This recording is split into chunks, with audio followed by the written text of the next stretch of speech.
다윗이 이르되 사울의 집에 아직도 남은 사람이 있느냐? 내가 요나단으로 말미암아 그 사람에게 은총을 베풀리라 하니라.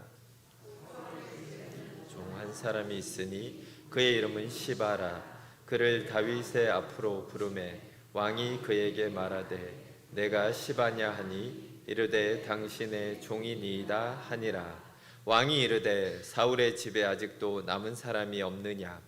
내가 그 사람에게 하나님의 은총을 베풀고자 하노라 하니 시바가 왕께 아뢰되 요나단의 아들 하나가 있는데 다리 저는 자니이다 하니라.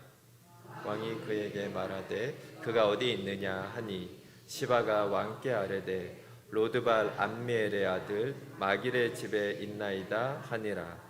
다윗 왕이 사람을 보내어 로드발 암미엘의 아들 마길의 집에서 그를 데려오니 사울의 손자 요나단의 아들 무비보셋이 다윗에게 나와 그 앞에 엎드려 절하매 다윗이 이르되 무비보셋이여 하니 그가 이르기를 보소서 당신의 종이니이다.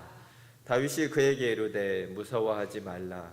내가 반드시 내 아버지 요나단으로 말미암아 내게 은총을 베풀리라. 내가 내 할아버지 사울의 모든 밭을 다 내게 도로 주겠고 또 너는 항상 내 상에서 떡을 먹을지니라 하니 그가 절하여 이르되 이 종이 무엇이기에 왕께서 죽은 개 같은 나를 돌아보시나이까 하니라. 아멘.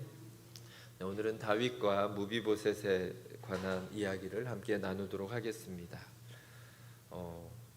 요즘에 저희 장모님이 이제 좀 나이가 많아지시니까 좀 혼자서 걷는 게 좀 불편해하세요. 혼자 걷다가 쓰러지기도 하시고 그래서 저희가 혼자 두면 힘들겠다. 그래서 좀 어디 보호소 같은데 좀 낮에는 이렇게 갔다 오시려고 이제 정부 지원을 받으려고 이렇게 사람을 불렀더니 테스트를 하더라고요. 그래서 언어 테스트. 그래서 비행기, 소나무, 뭐 하여튼 세 개를 얘기해주고 딴 얘기하다가 다시 물어봐요.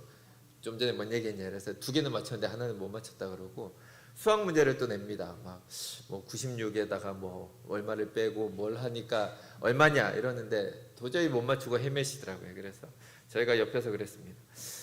돈으로 문제를 냈으면 다 맞췄을 텐데 내가 96만 원이 있었는데 8만 원을 누굴 빌려주고 누구한테 얼마를 받고 했으면 100점 맞을 텐데 왜 그런 걸 안 했을까? 사실 우리가 사람들이 살아가면서 돈 약속을 제일 많이 합니다. 하지만 그만큼 안 지켜지는 게 돈에 대한 약속이라는 거죠. 잊어버렸겠지. 달라고 하다가 시간이 지나면 묻기도 애매하고 또 줄 생각도 별로 없고 이런 어려움들을 겪게 됩니다. 사실 오늘 보는 우리의 이 본문에서도 사실 제일 중요한 건 약속입니다. 우리가 사람 사이에 흔히 무시되고 때로는 어떤 사람은 열심히 지키려고 하지만 때로는 그것이 의미가 없게 돼버리기도 하는 그 약속을 오늘의 이 말씀을 통해서 하나님은 우리에게 또한 분명히 우리에게 구원을 확증시키시는 내용으로 오늘의 본문을 사용하시는 것을 우리가 보기를 원합니다. 사무엘서의 핵심은 다윗 왕조를 통해서 결국은 앞으로 다윗의 자손으로 오실 예수님의 나라, 메시아 왕국이 임할 것이다 라는 것을 우리에게 보여주는 그런 귀한 귀한 성경입니다. 자, 오늘 본문에서는 다윗과 요나단이 전에 했던 약속을 배경으로 가지고 있는 것입니다. 사실 성경을 한마디로 요약하면 하나님의 구원 약속과 그 약속의 성취라고 우리가 볼 수가 있습니다. 하나님의 약속은 다윗의 자손인 예수 그리스도를 보내셔서 죄인을 구원하고 그분이 영원토록 통치하신다라는 것이 결국은 하나님이 우리에게 주신 약속의 모든 내용이라는 것입니다. 그런데 이 약속을 다윗과 맺었기 때문에 이 약속을 다윗 언약이다라고 부른다라는 것입니다. 자, 우리는 다윗과 사울 왕의 아들인 요나단이 아주 특별한 우정을 가지고 있다라는 것을 잘 알고 있습니다. 자, 그럼 여러분 다윗과 요나단의 나이가 어느 정도 됐을 것 같습니까? 우리가 그냥 성경을 아무 생각 없이 읽으면 그냥 비스무리하겠다 이렇게 생각을 합니다. 친구 아니야? 많아봤자 뭐 한두 살 차이 나겠지. 그런데 성경을 이렇게 잘 읽어보시면 나이 차이가 심하게 납니다. 아무리 적게 나도 한 20년에서 한 30년까지도 대부분에 이렇게 볼 수가 있다라는 것입니다. 왜냐하면은 다윗이 골리앗을 쳐서 죽일 때 그는 전쟁에도 나갈 수 없는 나이였다라는 거죠. 양치고 있었는데 아버지가 너 좀 갔다 와라 이렇게 그냥 보냈던 그 꼬맹이가, 근데 그 당시에 이미 요나단은 이 거의 군대 장관의 그 역할들을 감당하고 있었다라는 것입니다. 그렇다면 이 나이 차이가 아무리 적어도 사실은 10살 이상은 나고 있다라는 거죠. 그런데 우리는 그냥 우리 생각 속에서 친구다, 비스무리하게 그냥 기껏해야 한두 살 차이 나지 않을까라는 생각을 하지만 그렇지 않았다라는 것입니다. 나이 차이가 있음에도 불구하고 이들은 그 깊은 우정을 함께 나눌 수 있는 그런 사이가 됐었다라는 것을 우리가 기억하기를 원합니다. 사실 이렇게 나이의 장벽에도 불구하고 서로가 서로를 사랑하고 이렇게 우정을 나눌 수 있었던 것은 그들의 마음의 중심에 하나님이라는 공통 분모가 존재하였기 때문이다라는 것을 우리가 기억할 필요가 있습니다. 다윗이 골리앗을 죽이고 돌아오는 것을 보면서 요나단의 마음속에서 그를 사랑했다라고 성경은 얘기를 하고 있습니다. 사람이 누구에게 사랑을 받는 것도 하나님의 은혜다라고 우리가 기억했으면 좋겠습니다. 하지만 요나단이 이렇게 다윗을 사랑하고 좋아했지만 사울 왕은 자기의 모든 왕권을 요나단에게 물려주기 위해서 평생 동안 다윗을 죽이려고 쫓아다니는 것을 우리는 알고 있습니다. 요나단이 사울 왕의 손에서 다윗을 구하고자 여러 번 애를 썼지만 결국 다윗은 기약 없는 망명의 길에 떠돌이의 삶으로 떠나게 되는 것을 보게 됩니다. 사무엘상 20장 15절을 보시면 요나단은 마지막으로 다윗과 이런 약속을 하게 됩니다. 여호와께서 너 다윗의 대적들을 지면에서 다 끊어버리신 때에도 너는 내 인자함을 내 집에서 영원히 끊어버리지 말라. 이것이 다윗과 요나단이 맺은 언약입니다. 내 집에 인자를 베풀어 달라라는 말이라는 것입니다.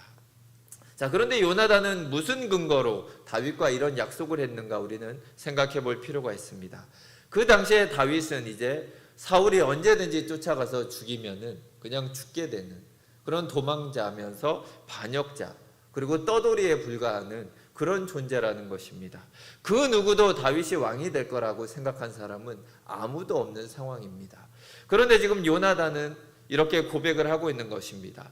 하나님이 너의 대적들을 다 물리칠 그날이 올 거다. 그날에 나를 기억해 달라라고 지금 다윗과 요나단은 약속을 하고 있는 것입니다. 이거를 보면은 분명히 요나단은 알고 있었습니다. 하나님이 다윗을 통해서 왕국을 세울 것이다. 분명히 다윗이 왕이 될 것이다라는 것을 요나단은 알고 있었고 그것을 또한 믿고 있었다라는 것을 우리는 분명히 알아야 한다라는 것입니다. 자, 요나단은 그냥 인간 다윗과 그냥 인간적인 약속을 한 것이 아닙니다. 그냥 나를 생각해서 우리 애들을 좀 불쌍히 여겨줘라, 나중에 좀 도와줘라, 이 정도의 연민의 정으로 했던 약속이 아니다라는 것을 우리는 분명히 알아야 합니다. 이 약속 안에는 다윗의 자손을 통한 구원이라는 하나님의 언약을 어느 정도 담고 있다라는 것을 우리가 생각해 볼 필요가 있습니다. 세월이 이제 흘렀습니다. 사울 왕과 요나단은 블레셋과의 전투에서 모두 전사하고 다윗이 왕에 오르게 됩니다. 그리고 나서도 20년의 시간이 지난 상황이 오늘 우리가 읽었던 본문의 상황이라는 것입니다. 자, 20년 동안 다윗은 아주 가나안의 나라였던 이스라엘을 강대국으로 만들기 위해서 수많은 전쟁을 치르게 됩니다. 14절을 보시면 앞장에서 다윗이 어디로 가든지 여호와께서 이기게 하셨다라고 말하고 있습니다. 하나님의 특별한 은혜를 통해서 다윗은 이스라엘을 가장 강력하고 부강한 나라로, 평화로운 나라로 만들어가는 것을 보게 됩니다. 자, 이제는 평안한 나라가 되었습니다. 이 모든 일이 지나고 나서 다윗이 마음속에서 한 가지 일을 기억해내는 것을 보게 됩니다. 그것이 바로 요나단과 했던 그 약속이라는 것입니다. 본문 1절은 이렇게 시작을 합니다. 다윗이 이르되 사울의 집에 아직도 남은 사람이 있느냐? 내가 요나단으로 말미암아 그 사람에게 은총을 베풀리라. 자, 우리는 여기에서 다윗의 인간됨을 우리는 볼 수가 있습니다. 이미 요나단은 죽었습니다. 또한 사울의 집안도 다 죽었고 20년이라는 시간이 흘렀는데 굳이 이 약속을 다시 끄집어낼 필요가 있었을까라는 생각을 할 필요가 있다라는 것입니다. 사실 일반적으로 보면 사울의 가문에 사람이 남아있다면 다윗은 자기의 왕권을 유지하기 위해서 그 싹을 잘라버리는 것이 마땅합니다. 자, 여전히 사울 왕조를 일으키려는 그런 반역의 세력은 존재하고 있다라는 것입니다. 반란은 언제나 일어날 수 있는 그런 여지를 가지고 있습니다. 그런데 사울의 자손을 찾아서 그를 복원을 시킨다는 것, 그에게 다시 그의 위치를 회복시켜 준다라는 것은 도리어 화근을 불러일으키는 그런 일일 수 있다라는 것입니다. 자, 그런데 다윗은 요나단이 죽었으니까 이제 그 약속은 잊어버려도 되겠다 이렇게 생각한 것이 아니라 도리어 자기에게는 아무런 이익도 없는데 이 약속을 내가 이제는 지킬 때가 되었다라고 생각을 한 것입니다. 자, 이런 다윗의 모습에서 우리는 배워야 하는 모습이 많이 있습니다.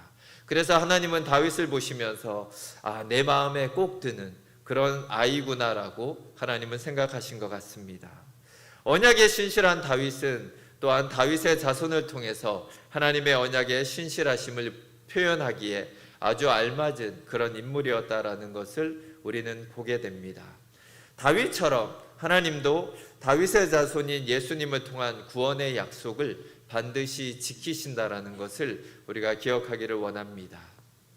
자, 이제 다윗은 약속을 지키기 위해서 사울의 집의 시종이었던 시바라는 사람을 부르게 됩니다. 그리고는 이렇게 묻습니다. 사울의 집에 아직도 남은 사람이 있느냐? 내가 그 사람에게 은총을 베풀고자 하노라. 자, 과연 시바는 이 다윗의 말을 들었을 때 어떤 생각을 했을까 생각을 해봅니다. 과연 다윗이 진심으로 저 얘기를 할까? 아니면 그냥 나를 떠보는 게 아닐까? 혹시 사울의 남은 뿌리를 쓸어버리려고 하는 게 아닌가? 아마 이런 의심을 분명히 했을 것입니다. 그래서 시바는 이렇게 대답을 합니다. 시바가 왕께 아뢰되 요나단의 아들 하나가 있는데 다리 저는 자니이다. 자, 무슨 얘기입니까? 자, 이름도 얘기하지 않습니다. 그 아들이 누구다 이렇게 얘기도 안 하고 그냥 다리 저는 사람입니다라고 말하고 있습니다. 과연 왜 그냥 다리 저는 사람이라고 얘기를 했을까요? 자, 결국 시바가 생각할 때 하나가 있긴 있습니다. 그런데 다리를 저는 사람이니까 신경 쓰실 필요가 없습니다. 위협적인 존재가 아닙니다. 이게 왕권을 뒤집어 엎을 만한 그런 인물이 아니니까 그냥 신경 안 쓰셔도 됩니다라고 얘기를 하고 있는 것입니다. 그러니까 다윗의 진심이 지금 시바에게는 전혀 와닿지 않고 있는 것입니다. 지금 다윗이 저 소리를 왜 할까? 자기가 생각할 때는 분명 안 좋은 의도 같은데 이런 생각을 가지고 있는 것 같습니다. 요나단의 아들이 왜 다리를 절게 되었는지 4장에서는 배경이 나옵니다. 블레셋과의 전투에서 사울과 요나단이 모두 전사했다는 소리를 듣고 유모가 요나단의 아들을 살리기 위해 도망가다가 아이를 떨어뜨려서 두 다리를 다 절게 되는 불구가 된 것입니다. 한 다리만 절어도 사는 게 힘든데 두 다리를 다 절어서 다른 사람의 도움이 없이는 아무것도 할 수 없는 그런 비참한 운명에 처한 것이 이 아이의 운명이라는 것입니다. 자, 이 아들은 로드발에 살고 있는 암미엘의 아들 마길이 보호하고 있었다라는 것을 우리는 알게 됩니다. 여기서 우리는 이 한 사람에 대해 주목하기를 원합니다. 바로 마길이라는 사람입니다. 다윗이 이미 왕이 되었습니다.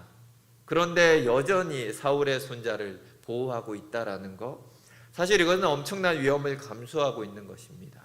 분명 다윗을 그렇게 죽이려고 했던 사울의 자손인데 자기의 그 위험을 불구하고 지금 그 손자를 지금 챙겨주고 있는 사람, 이 사람이 마길이라는 사람입니다. 사울 집안과 가까웠다는 그 이유 때문에 마지막까지 그 남은 자손을 보호하고 있는 이 사람은 대단히 의리가 있는 사람입니다. 마길은 요나단의 아들을 내줄 때 혹시 이 아들이 이제 가서 죽게 되지 않을까 아마 근심을 했을 것 같습니다. 그런데 다윗이 이 아들을 왕자처럼 대우해 주는 걸 보면서 아마 크게 놀라고 감동을 받지 않았을까 생각이 됩니다. 왜냐하면 후일에 다윗이 압살롬이 반역을 일으켜서 결국은 왕궁을 떠나서 피난길에 오르는 것을 보게 됩니다. 그때 이 마길이 다시 등장을 합니다. 사무엘하 17장 27절을 보시면 다윗이 마하나임에 이르렀을 때에 로데발 사람 암미엘의 아들 마길과 길르앗 사람 바르실레가 침상과 대야와 질그릇과 밀과 보리와 밀가루와 볶은 곡식과 콩과 팥과 볶은 녹두와 꿀과 버터와 양과 치즈를 가져다가 다윗과 그와 함께한 백성에게 먹게 하였으니 이는 그들 생각에 백성이 들에서 시장하고 고나고 목마르겠다 함이더라. 자, 이 사람이 사울의 자손을 그렇게 목숨 걸고 보호하더니 이제는 피난길에 올라서 압살롬을 피해 도망가는 다윗에게 또한 찾아와서 이렇게 큰 은혜를 베풀고 있습니다. 군사들의 수가 수천 명이었고 또 함께 떠난 백성들의 수도 셀 수가 없었을 텐데 그러려면 이 어마어마한 음식을 가져와서 이들을 먹여야 하는데 그 모든 것을 이 마길이라는 사람이 일부분을 감당하고 있는 것을 우리는 보게 됩니다. 사울왕의 든든한 후원자였던 마길은 또한 다윗의 인격을 알아보고 이제는 다윗의 후원자가 되어서 그를 위해서 자기의 생명을 내어놓는 모습을 우리는 또한 보게 되는 것입니다. 다윗이 요나단의 아들을 후하게 대우했던 것이 결국은 다윗 자신에게 되돌아오는 것을 우리는 보게 됩니다. 결국 우리가 누구에게든지 선을 베풀고 도울 수 있을 때 도운다면 결국은 그것이 우리 자신에게 돌아오게 된다라는 것을 우리가 기억하기를 원합니다. 자, 이렇게 해서 결국 요나단의 아들 무비보셋이 다윗의 왕궁으로 불려오게 됩니다. 6절에서는 이 두 명의 만남을 그리고 있습니다. 다윗이 이르되 무비보셋이여 하니 그가 이르기를 보소서 당신의 종이니이다. 자, 옛날에 나이가 있었던 요나단이 어렸던 다윗을 만난 것처럼 지금은 반대로 나이가 있는 다윗이 어린 무비보셋을 만나고 있는 장면을 우리는 보게 됩니다. 상황은 완전히 반대가 되었습니다. 아마 다윗이 두려움으로 요나단을 만났던 그 장면이 이제는 반대로 요나단의 아들 무비보셋이 두려움에 가득 차서 다윗 왕 앞에 서는 모습을 보게 됩니다. 다윗은 그 무비보셋을 보면서 요나단의 모습을 보았을 것 같습니다. 그 아들의 모습 속에서 아버지의 얼굴에 그 모습이 아마 그대로 보이지 않았을까. 그러면서 예전에 요나단과의 그 우정이 떠오르지 않았을까 생각이 됩니다. 자, 이제 다윗은 애정이 가득한 목소리로 말합니다. 무서워하지 말라. 내가 반드시 내 아버지 요나단으로 말미암아 내게 은총을 베풀리라. 내가 내 할아버지 사울의 모든 밭을 다 내게 도로 주겠고 또 너는 항상 내 상에서 먹을지니라.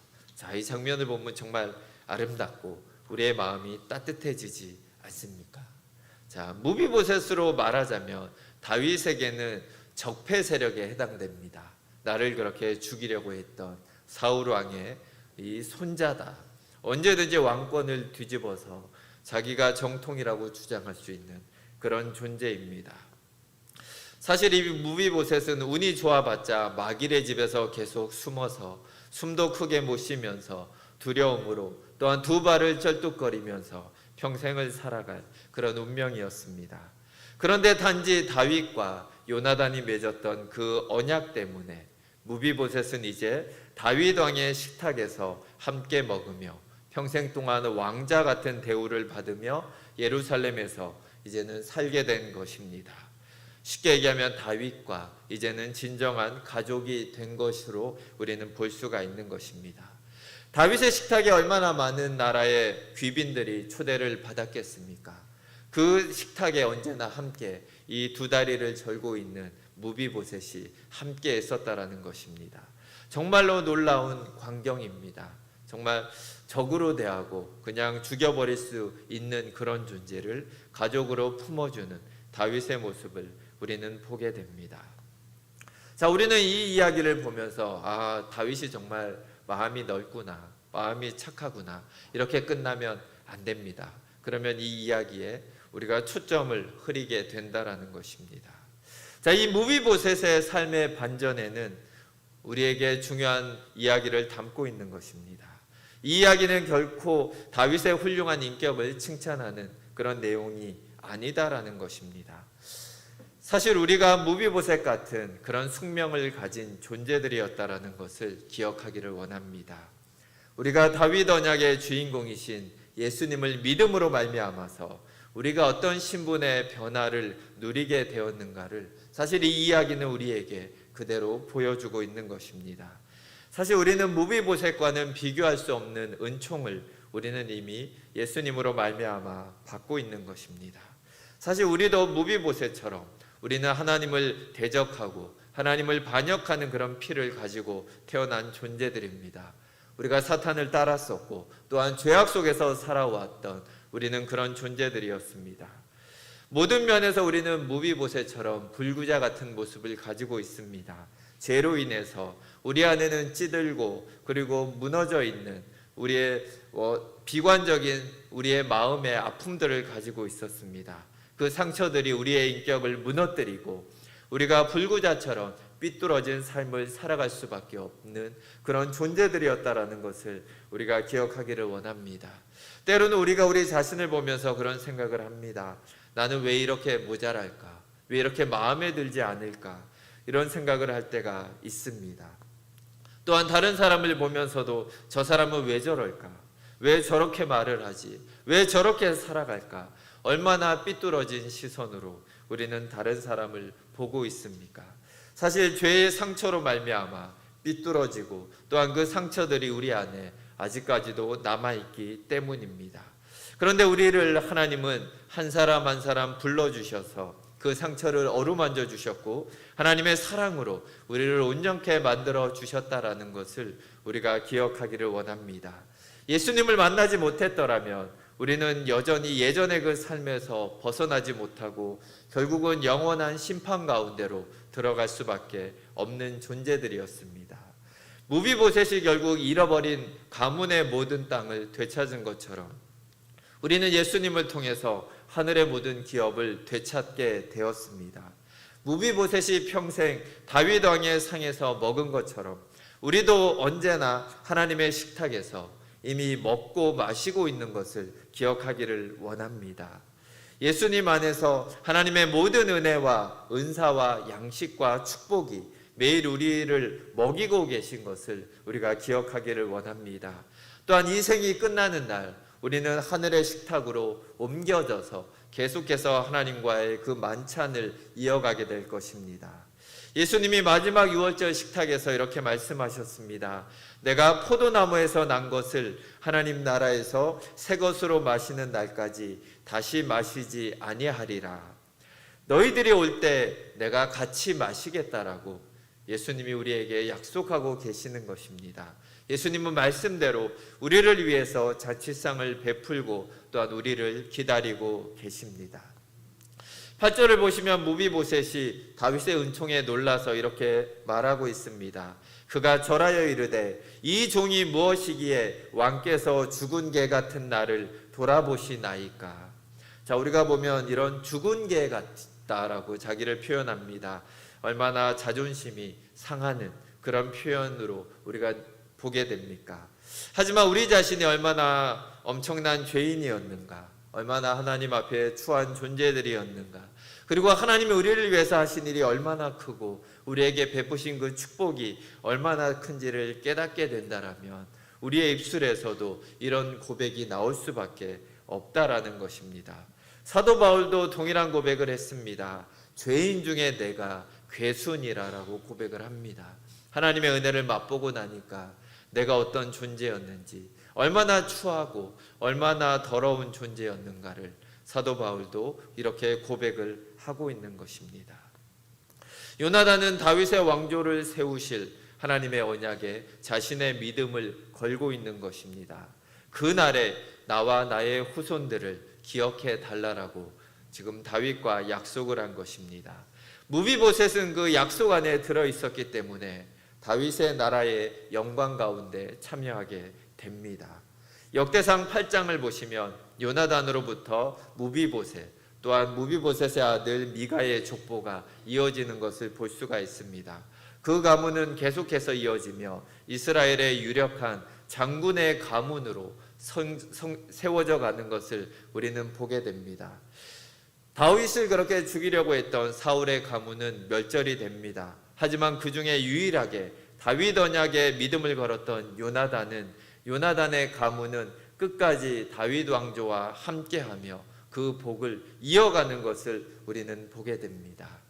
자, 우리도 예수님을 통해 영원한 복을 주시는 다윗 언약을 믿기 때문에 이 복을 누리게 되는 것입니다. 하나님은 다윗을 통해서 영원한 복을 주신다라는 그 약속을 우리 가운데 신실하게 이루어가고 계시는 것입니다. 또한 이 하나님은 우리의 삶 가운데서 우리의 삶을 통해서 누군가에게 이 하나님의 복이 또한 이어져 가기를 간절히 원하십니다. 바울은 우리가 그리스도의 향기고 우리가 그리스도의 편지다라고 얘기를 하고 있습니다. 자격 없는 우리를 주님의 은혜로 구원하셔서 하나님의 자녀로 삼아주신 그 은혜를 우리가 이번에 돌아오는 추석에도 친척과 이웃들에게 주님의 향기를 나타내는 우리의 노력이 아니라 하나님이 거저주시는 은혜 때문에 내가 이 모든 것을 누린다라고 복음을 나눌 수 있는 우리 성도님들이 되시길 주의 이름으로 축원드립니다. 함께 기도하겠습니다. 하나님 아버지 감사합니다. 정말 죽을 수밖에 없는 그런 존재들인 우리를 정말 우리의 공로가 아니라 예수 그리스도의 은혜로 말미암아 우리의 모든 신분을 바꿔주시고 이제는 하나님의 상에서 함께 먹으며 함께 누리게 해주신 그 은혜에 감사를 드립니다. 하나님, 우리는 여전히 이 세상을 사랑하려고 합니다. 여전히 우리의 마음이 이 세상을 쫓아가는 것을 고백합니다. 하지만 우리가 하나님을 알면 알수록 또한 하나님의 은혜를 맛보면 맛볼수록 더욱더 하나님 안에 머물기를 힘쓰는 우리 모든 성도님들이 되기를 원합니다. 하나님이 우리에게 주신 그 약속 안에서 예수 그리스도를 더욱더 붙들고 하나님의 그 은혜를 누리는 우리 모든 동작중앙교회 성도님들이 되게 하여 주시옵소서. 하나님, 우리가 돌아오는 명절에도 하나님의 자녀로서 우리가 하나님의 영광을 돌리는 삶을 살기를 원합니다. 세상 사람들처럼 하나님, 우리가 신앙을 하나님 정말 가볍게 여기는 것이 아니라 하나님을 귀히 여기며 우리가 이렇게 살아갈 수 있는 그 기쁨의 원천이 되는 하나님을 증거하는 귀한 성도님들로 이번 명절을 보내게 하여 주시옵소서. 감사드리며 예수 그리스도의 이름으로 기도드립니다. 아멘.